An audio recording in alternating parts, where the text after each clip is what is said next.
شفتي بقى النتيجة حلوة ازاي؟ انت بقى بايديكي تعملي نفس النتيجة ديت لو مشيتي ورايا خطوة بخطوة في كل حاجة. بصي، للناس بقى اللي بتقول الزبادي بيطلع سايب ومش متماسك وفيه ميه والكلام دوت، الزبادي زي الفل اهي، قلباها ما فيهاش اي حاجه خالص، والقشطه بتاعتها متماسكه جدا، وعلى الله مفيش كلام يقدر يتقال بعد اللي انت شايفاه دوت كده. حاجه كده قوامها حلو جدا زي بتاعه المحلات، نفس الطعم ويمكن كمان انضف.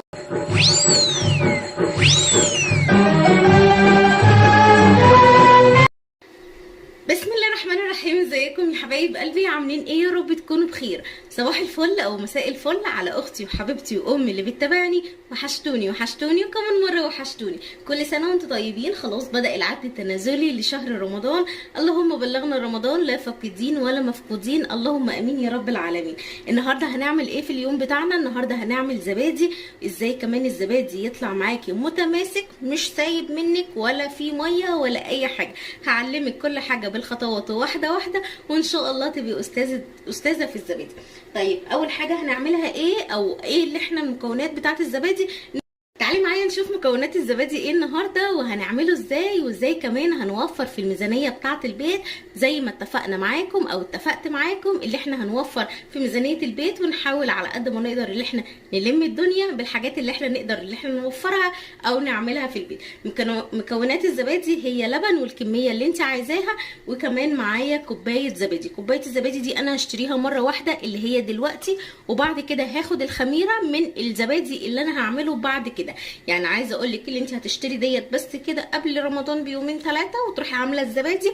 بعد كده كل كميه زبادي انت هتطلعيها في النهايه هتاخدي الكوبايه وتجددي بيها عمليه الزبادي، يعني ديت الخميره الاولانيه.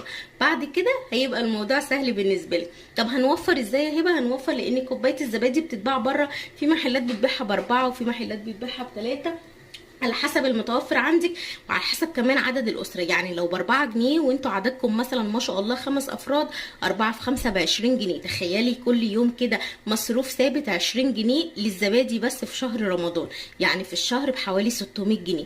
ايه ده؟ ايه المبلغ الاوفر ده؟ طب احنا ممكن النهارده نعمل الزبادي بسعر رخيص جدا. ايوه طبعا، انت هتعملي من كيلو لبن حوالي 10 كوبايات او 8 كوبايات هيكفوكي مثلا على مدار يومين. كل يومين هتجيبي كيلو لبن وتعملي بيه كميه زبادي. طب كيلو اللبن بكام يا هبه؟ انا جايباه ب11 جنيه. معرفش بقى المكان اللي انت ساكنه فيه هيكون بكام. يعني عايزه اقول لك ان الموضوع سهل وبسيط ومش متعب خالص. تعالي معايا نشوف هنعمل ايه وهننفذ مع بعض المكونات بتاعتنا دي ازاي.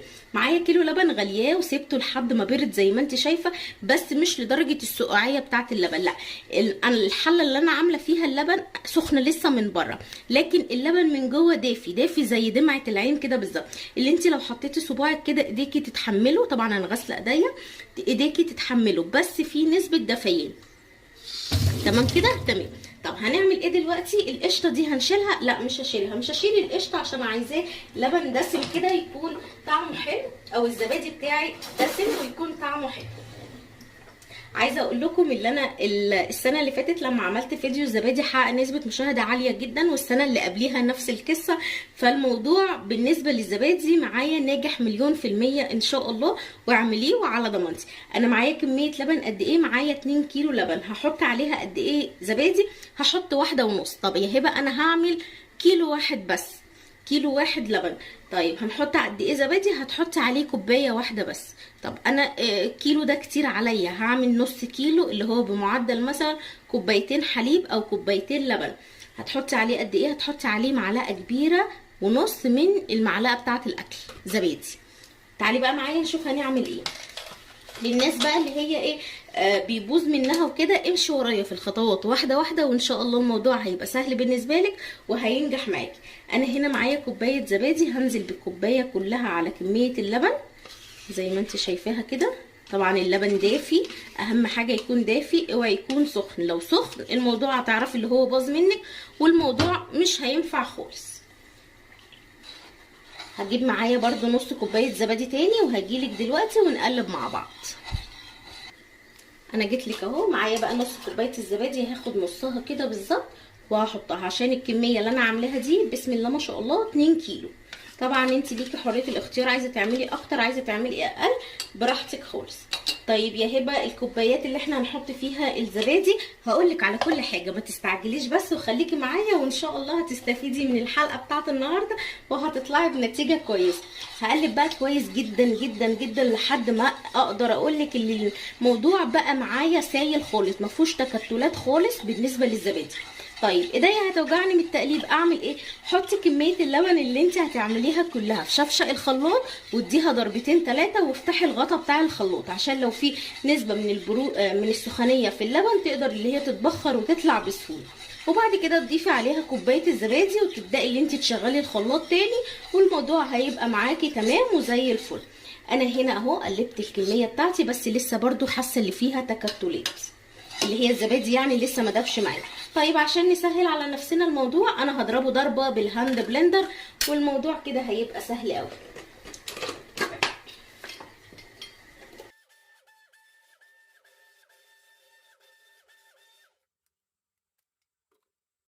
دلوقتي بعد ما ضربت الزبادي كويس جدا بالهاند بلندر او الخلاط، يعني تقدري تستخدمي بديل الهاند بلندر وبديل الحله شفشق الخلاط. تعالي بقى ندخل في المفيد، لان كل اللي احنا عملناه دوت سهل وبسيط، واهم حاجه اللي احنا هنعمله بعد كده هنسمي الله ونصلي على الرسول عليه افضل الصلاه والسلام، وحطي اللايك بتاعك ويلا ندخل في المفيد. طبعا كله بقى معايا اهو، مفيش بقى اي تكتلات خالص ولا اي حاجه. لو حسيتي اللي فيه فقاقيع كده زي ما هو طالع عندي فوق الوش، تبداي اللي انت تخرجي منها الهواء بالشكل اللي انت شايفاه دوت كده.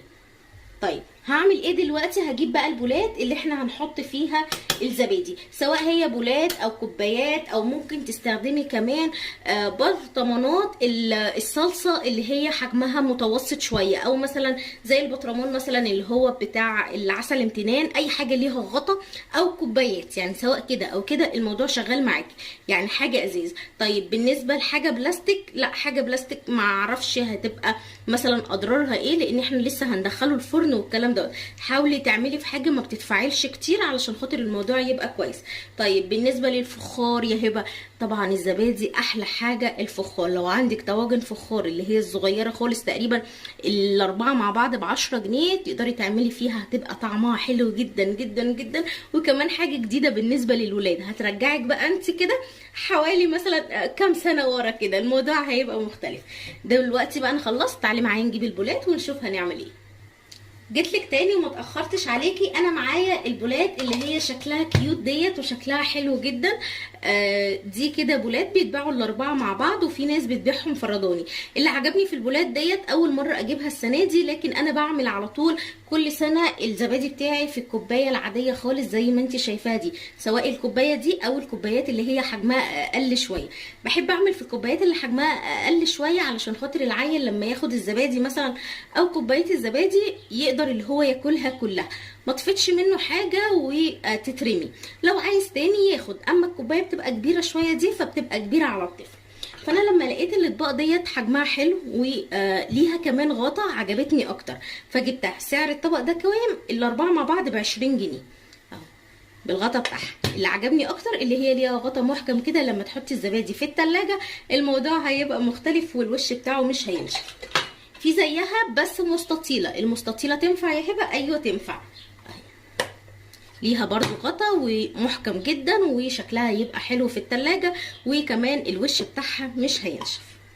تعالي معايا بقى ايه نشوف هنعمل ايه. طبعا اول حاجه انا عملتها، انا شغلت الفرن على درجه حراره 200 وسايباه دلوقتي شغال. طب هتسيبيه شغال؟ هقولك على كل حاجه دلوقتي. هجيب بقى معايا هنا البوله دي فايدتها معايا اللي هي ليها من هنا كده زي شفره كده، ابدا اللي انا اصب منها بكل سهوله. اما الحله مش هعرف اصب منها خالص. لو انت عاملاه في شفشه الخلاط الموضوع بالنسبه لك برده هيبقى سهل جدا وجميل. هجيب بقى اللبن بتاعي او الزبادي بقى، خلاص احنا كده دخلنا في مرحله الزبادي. هاجي هنا بقى واروح صبه الكميه كلها. بسم الله الرحمن الرحيم.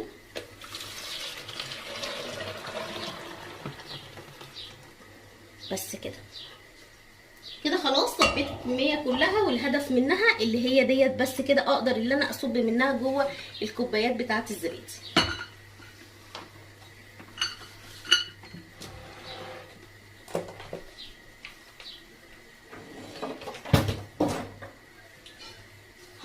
الكوبايات بتاعت الزبادي عندي في حاجه بتدخل الفرن زي ديت كده، زي صينيه مثلا ألمونيا او صينيه مثلا جرانيت، اي حاجه عندك بتدخل الفرن.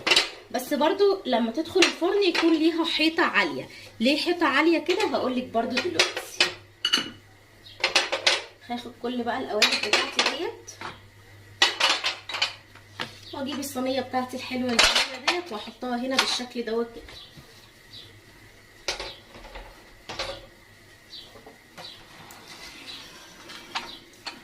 بسم الله الرحمن الرحيم. هبدا اصب بقى، طبعا انا غسلاهم كويس، هصب كميه الزبادي بتاعتي.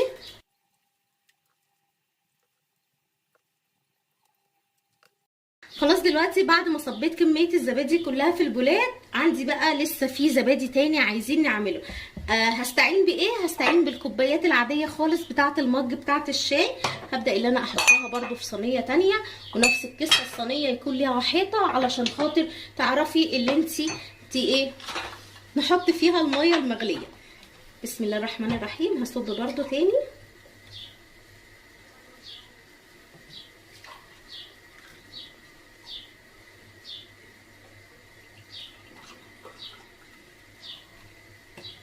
طبعا لو انت عايزه طريقه عمل الزبادي بالفراوله قولي لي في الكومنتات، وهتلاقيها مكتوبه في اول كومنت مثبت ان شاء الله. طريقه الزبادي بالفراوله ناجحه جدا جدا جدا، وطعمها بيكون حلو جدا زي المحلات من بره بالظبط. الكوبايات دي هتستحمل يا هبه؟ ايوه هتستحمل ان شاء الله، واي نوع كوبايات عندك برده هيستحمل باذن الله.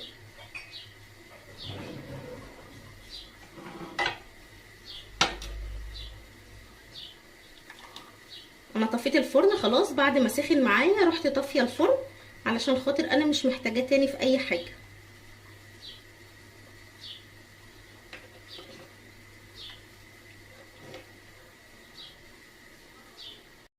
خلاص دلوقتي بعد ما صبيت الزبادي في الكوبايات وكمان في الاطباق اللي احنا عاملينها او البولات اللي هي جديده لسه معانا، هعمل ايه دلوقتي؟ هبدا ان انا اجيب ميه مغليه وهبدا ان انا اصبها كده في الصينيه. واضح ليكي؟ هبدا ان انا اصبها كده في الصينيه لحد ما اتاكد ان الميه المغليه وصلت لنص الكميه بتاعه الكوبايه او الطبق اللي احنا عاملين فيه. بس كده حلو جدا. اكيد واضح معاكي الميه بقت في نص الطبق. تعالي نصب هنا كده ويمكن هنا هيكون واضح لك اكتر.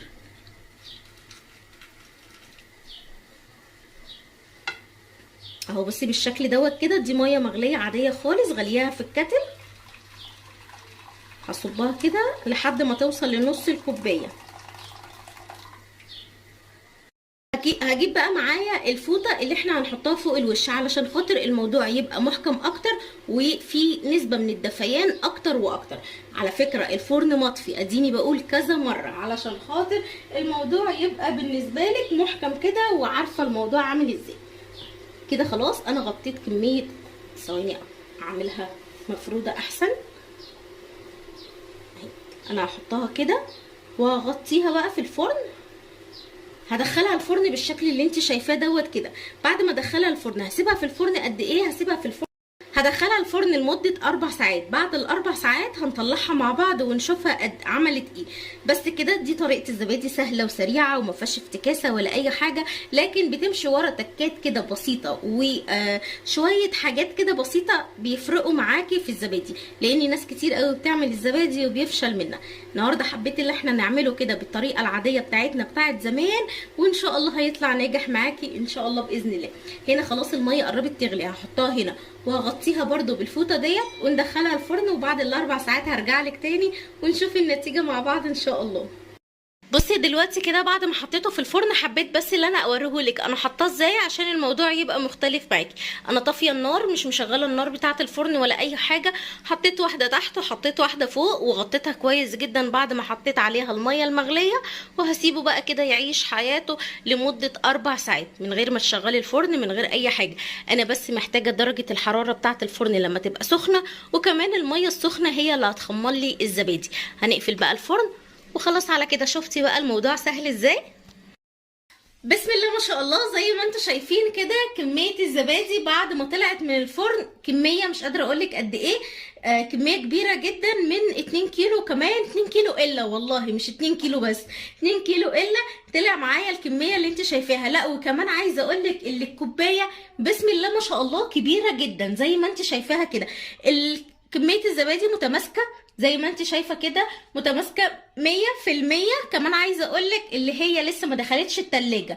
معنى اللي لسه ما دخلتش التلاجة ومتماسكة بالشكل اللي انت شايفاه دوت، يعني الزبادي بتاعك ناجح 1000000%. حاجة كده يعني عايزة اقولك اللي انت ممكن تفتحي مشروع على شهر رمضان نبيع زبادي. حلوة قوي الموضوع دوت، حلوة جدا. الطريقة سهلة جدا وبسيطة، وكمان ما فيهاش افتكاسة ولا اي حاجة، لكن تمشي ورا الخطوات مهمة جدا.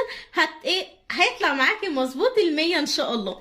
بصي بقى، اول حاجة هعملها ايه؟ كمية القشطة زي ما انت شايفة كده. بصي قشطة متماسكة يعني مفيش هزار، كمية قشطة محترمة. حتى القوالب اللي انا عاملاها في القوالب دي برضو متماسكة. بصي بس هي لسه عايزه تدخل بقى الايه، عايزه تدخل التلاجة. هدخلها التلاجة. سبتها قد ايه في الفرن؟ عايزه اقولك اللي انا عملتها يعني كده من حوالي 3 ساعات، ودخلتها الفرن يعني بقالها 3 ساعات في الفرن. طلعت بسرعه جدا، ما قعدتش اكتر من كده. الكميه كلها متماسكه. عايزه اوريكي واحده واحده. بصي دي كميه القشطه اللي فوق الوش عامله ازاي، كبيره جدا كلها بسم الله ما شاء الله. والكوبايه كده مليانه على الاخر. بصي كمان القشطه من فوق عامله ازاي، يعني ولا سحر ولا شعوذه. طريقه الزبادي اسهل من ما يمكن.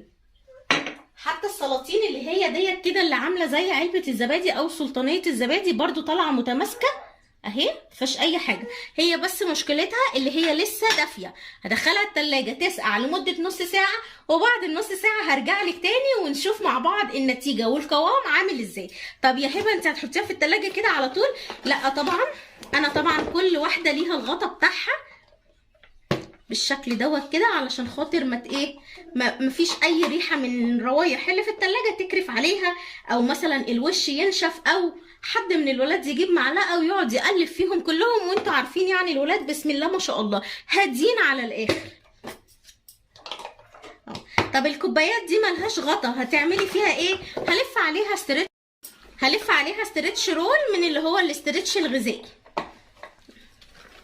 فاضل اخر واحده دي هقفلها برضو. هدخل بقى كل الكميه دي بسم الله ما شاء الله التلاجة، وبعد ما تطلع هوريها لك وهوريكي كمان القوام بتاعها عامل ازاي. بجد مبسوطه قوي من النتيجه وكمان من الكميه. حاجه كده مش قادره اقولك بسم الله ما شاء الله. هنوفر يعني هنوفر. ده بقى شكل الزبادي بعد ما خرجناه من التلاجة وقعد في التلاجة حوالي ساعة. مسك معايا زي ما انتوا شايفين، ومن قبل ما ادخله التلاجة كان هو متماسك اصلا، بس انا حبيت ان انا ادخله التلاجة عشان يسقع كده ويبقى طعمه حلو. تعالي معايا نشوف القوام بتاع الزبادي. وكمان عايزه اقولك لو احنا مسكنا الكوبايه وقلبناها بالشكل اللي انت شايفاه دوت كده، عمر ما الزبادي هيقع من الكوبايه. ليه بقى يا هبه؟ علشان احنا ماشيين الخطوات واحده واحده، وكمان عاملين كل حاجه مظبوطه. طول ما انت عامله الحاجه بتاعتك مظبوطه صدقيني هتطلع النتيجه راضيه عنها باذن الله. شفتي بقى النتيجه حلوه ازاي؟ انت بقى بايديكي تعملي نفس النتيجه ديت لو مشيتي ورايا خطوه بخطوه في كل حاجه. بصي للناس بقى اللي بتقول الزبادي بيطلع سايب ومش متماسك وفيه ميه والكلام دوت، الزبادي زي الفل اهي، قلباها ما فيهاش اي حاجه خالص، والقشطه بتاعتها متماسكه جدا وعاليه جدا. وهنفتح واحده دلوقتي ونشوفها مع بعض. تعالي معايا نشوف ديت كمان. بصي عامله ازاي، زي الفل. اظن كده النتيجه مرضيه عنها، صح ولا لا؟ وطبعا دول بقالهم فتره محطوطين بالشكل دوت كده، ما ملوش ولا وقعت ولا اي حاجه. نيجي كمان للبولات اللي احنا عاملينها. لو قلبنا البوله بالشكل اللي انت شايفاه دوت كده برضو مش هتقع ولا هيحصل لها اي حاجه. ليه؟ علشان انا قلتلك كل حاجه تعمليها صح هتديكي نتيجه كويسه. بصي بسم الله ما شاء الله مفيش اي كلام، ومش لاقيه كلام اقوله لان انت شايفه كل حاجه على الطبيعه. تعالي كده نفتح واحده ونشوفها عامله ازاي من جوه. بصي ديت القشطه بتاعتها عامله ازاي. كفايه بس القوام بتاع القشطه بتاعها دي كلها كده قشطه اهي، تقدري اللي انت تشيليها او تحطي عليها السكر وتاكلي. تعالي بقى نطلع كده حته بالمعلقه ونشوف القوام بتاع الزبادي عامل ازاي. بسم الله ما شاء الله، مفيش كلام يقدر يتقال بعد اللي انت شايفاه دوت كده. حاجة كده قوامها حلو جدا زي بتاعة المحلات، نفس الطعم، ويمكن كمان انضف واوفر من بره بكتير جدا. ولا بقى تستني حد يقولك لا احنا مش هنجيب النهارده وتقعدي تتحايلي على ده، تعالى هات لنا زبادي، تعالي هات لنا زبادي والكلام دوت. لا، اعملي في البيت، ريحي دماغك وتبقى كل حاجه عندك متوفره. فتحنا ديت وشفناها. تعالي كده نشوف طبق من الاطباق ديت كده. بسم الله الرحمن الرحيم. طبعا القشطه عليها، بصي متماسكه ازاي. عايزه اقول لك كمان الوصفات بتاعه معظم رمضان في داخل لها زبادي، فلما يبقى متوفر عندك اكيد هينفعك في كل الاكلات. يعني زي البسبوسه بنحط لها زبادي، زي الفراخ مثلا المشويه، تتبيله البانيه، الحاجات اللي احنا عارفينها ديت وبنستعملها في الاكل على طول داخل لها زبادي. كده خلاص اقدر اقول لك ان انا اديتك كل الاسرار وكل المعلومات وكل حاجه تعرفيها عن الزبادي بتاعنا. دي كده كل الكميه بتاعتنا، بسم الله ما شاء الله. عايزه اقول لك لو انت قللتي كمان من الكوبايه دي وعملتي الكوبايه اللي هي شكلها كده، يا رب الاقيها لك، ايوه ديت، عملتي الكوبايه اللي هي الحجم دوت كده، اللي هي تقريبا كده 130 جرام بتتباع بره في كوبايه الزبادي. لو عملتي الكوبايه اللي هي حجمها كده او كوبايه القهوه دي فيها زبادي وعملتي كيلو لبن، عايزه اقول لك اللي هيطلع حوالي 15 كوبايه بالحجم اللي انت شايفاه دوت كده. والكوبايه دي حلوه، اللي هياكلها وعايز تاني ياخد كوبايه تاني، ما فيهاش اي مشاكل. واللي كلها ومش عايز تاني خلاص، بدل ما يفيد من الكوبايه الكبيره دي. بس للاسف دي مش عندي. بس كده خلاص، بحبكم في الله يا احلى واطيب اخوات في الدنيا دي كلها. ما تنسيش تحطي لايك وتكتبي لي تحت في الكومنتات لما تعملي الزبادي، وترجعي لي تاني وتقولي لي يا هبه الزبادي نجح معايا، وتدعي لي دعوه من قلبك ان شاء الله تستجيب وليكي بالمثل. بس كده، وكل سنة وانتم طيبين، اللهم بلغنا رمضان لا فاقدين ولا مفقودين، اللهم امين يا رب العالمين، ويجعل ايامنا كلها خير وبركة وحب ومحبة، ويجعل ايامنا عمرانة بالخير. حاجات بسيطة تقدري اللي انت تعمري بيها التلاجة بتاعتك. عملنا الزبادي، ومن يومين عملنا دقة الفول، وكمان هنعمل الفول المدمس في البيت. يعني عايزة اقولك اللي انت مش هتشتري حاجة من بره، كل اللي انت هتجيبيه من بره العيش وبس. وممكن كمان تطلع في دماغي نعمل مع بعض عيش. لو انت موافقة نعمل مع بعض عيش في البيت اكتبي لي تحت في الكومنتات ونعمله مع بعض. يعني اللي بيعملوا احسن مننا لا طبعا. بس كده، والسلام عليكم.